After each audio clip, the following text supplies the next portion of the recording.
Assalamualaikum warahmatullahi wabarakatuh. Sebelumnya saya ingin memperkenalkan diri, nama saya Muhammad Rizal Alim dengan NPM 211705181. Saya di sini ingin mempresentasikan tentang perbedaan arsitektur dengan organisasi komputer dan konsep storage program.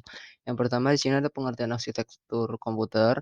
Pengertiannya itu konsep perencanaan dan struktur pengoperasian dari suatu sistem komputer. Arsitektur komputer ini merupakan rencana cetak biru dan deskripsi fungsional dari kebutuhan bagian perangkat keras yang didesain.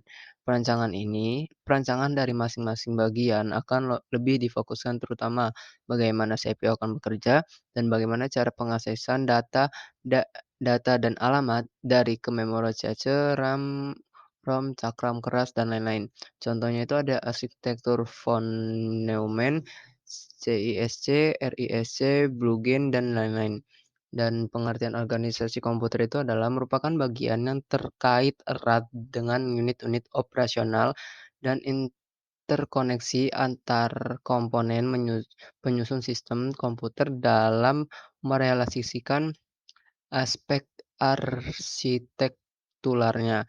Biasanya mempelajari bagian yang terkait dengan unit-unit operasional komputer dan hubungan antara komponen-komponen sistem komputer.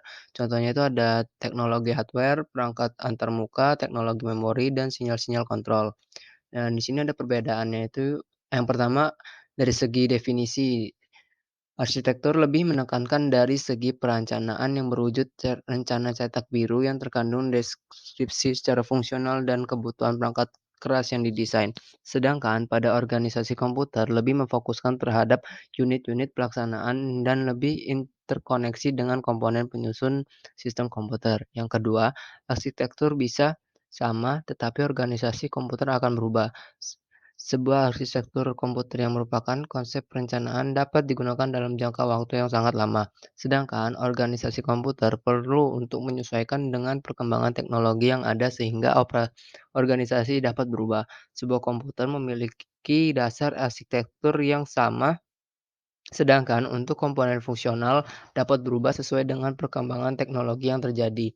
Dan yang ketiga itu dari segi komponen, kalau arsitektur komputer ini berkaitan dengan atribut sistem komputer, yaitu set instruksi, unit aritmatika dan logika, dan teknik pengalamatan, dan yang terakhir itu mekanisme I dan O.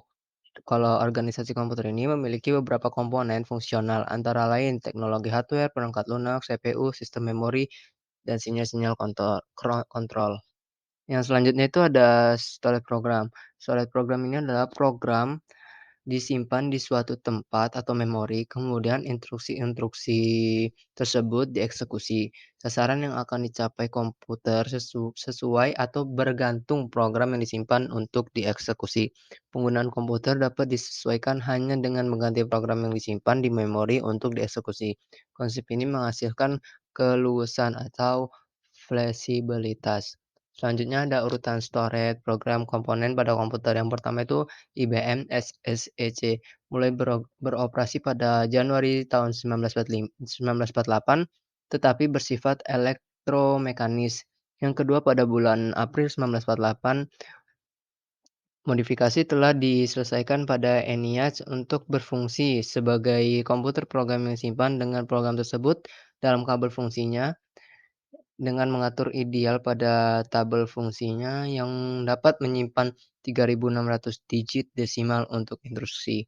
Yang ketiga itu ada ARC2, mesin real yang dikembangkan oleh Andrew Booth dan Kathleen Booth di Birkbeck, Universitas London secara resmi online pada tanggal 12 Mei 1948. Mesin ini menampilkan perangkat yang penyimpanan drum berputar pertama.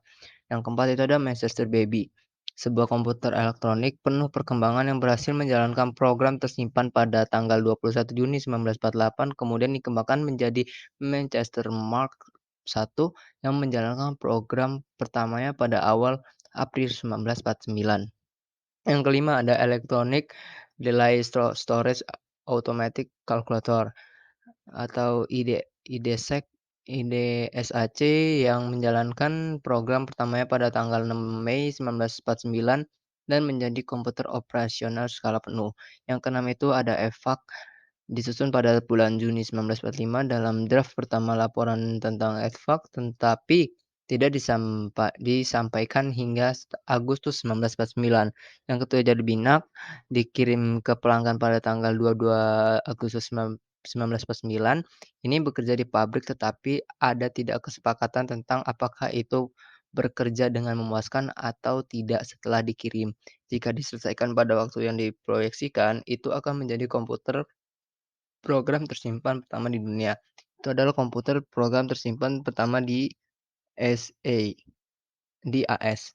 Yang kedelapan itu ada EDSMARK 3 yang mulai dikembangkan pada tahun 1954 dan selesai pada tahun 1956. Adalah komputer transitor program tersimpan pertama. Itu dibuat oleh Laboratorium Elektronik Jepang. Sekian dari presentasi dari saya. Jika ada salah ucapan, saya mohon maaf. Pada Allah saya mohon ampun. Wabillahi taufiq wal hidayah. Wassalamualaikum warahmatullahi wabarakatuh.